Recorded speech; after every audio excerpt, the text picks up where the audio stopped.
नमस्कार. आज मार्गशीर्ष शुद्ध द्वादशी. आज आपण संत नामदेवांचा एक अभंग पाहणार आहोत. अमृताहुनी गोड नाम तुझे देवा, मन माझे केशवा वा वाने घे. सांग पंढरी राया काय करू यासी, का रूप ध्यानासी नये तुझे. कीर्तनी बैसता निद्रे नागविले, मन माझे गुंतले विषय सुखा. हरिदास गर्जती हरिनामाच्या कीर्ती, नये माझ्या चित्ती नामा म्हणे. श्री नामदेव महाराजांनी नामाची महती अनेक अभंगातून व्यक्त केली आहे. नाम घेणारा हा जरी तोंडाने नाम घेतो तरी त्याला अनेक अडचणींना तोंड द्यावे लागते. आधी भगवंताच्या नामाचे विस्मरण होऊन देहासक्तीतच दिवस जात असतात. स्मरण झाले तरी अनेक विक्षेप त्रस्त करतात. संसार सागराचा महापूर भल्या भल्यांना दूर नेतो. नामदेवांनाही तो संसारातील अनुभव येत राहिला.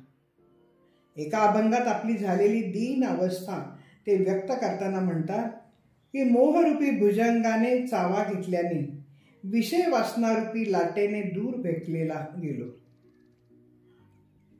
फेकला गेलो असल्याने मला सहाय्य कोण करणार. मोह भुजंगे डंखिले, विषय लहरी झाकोळले. म्हणून नामदेव नाम घेतात. त्या नामाने त्यांना विलक्षण तृप्ती मिळते. चक्रपाणी धावत येऊन त्यांना निर्विषय करेल असा त्यांचा विश्वास निर्माण होतो. नाम गाऊ नाम ध्याऊ असा नामाचा सतत ध्यास घेतल्यावरही देहबंधने पूर्णपणे नष्ट होत नाहीत याचा त्यांना अनुभव येतो.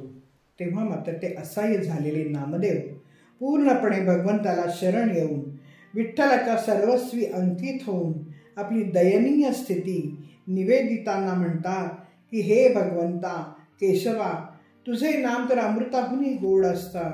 त्या नामाचे स्मरण करण्यात किंवा त्या नामाचा आस्वाद घेण्यात माझ्या मनाला का बरे सुखद वाटत नाहीये. हे पंढरीनाथा, तूच सांग, अशा स्थितीत मी काय करावे बरे. सतत तुमचेच तर रूप माझ्या ध्यानात यावे, यासाठी मी कोणत्या आणि कशा प्रकारचे प्रयत्न करावे. माझे अनुभव फार कटू आहे. अरे, मी कीर्तन ऐकायला बसलो असता तल्लीन होऊन एका तुझ्या रूपाशी समरस व्हायला हवे, पण झोप पाठपुरावा करते. नाईलाज होतो. कीर्तन चालू असताना अनेक जण पेंगत असतात. हा अनुभव नित्याचा आणि सर्वांचा आहे.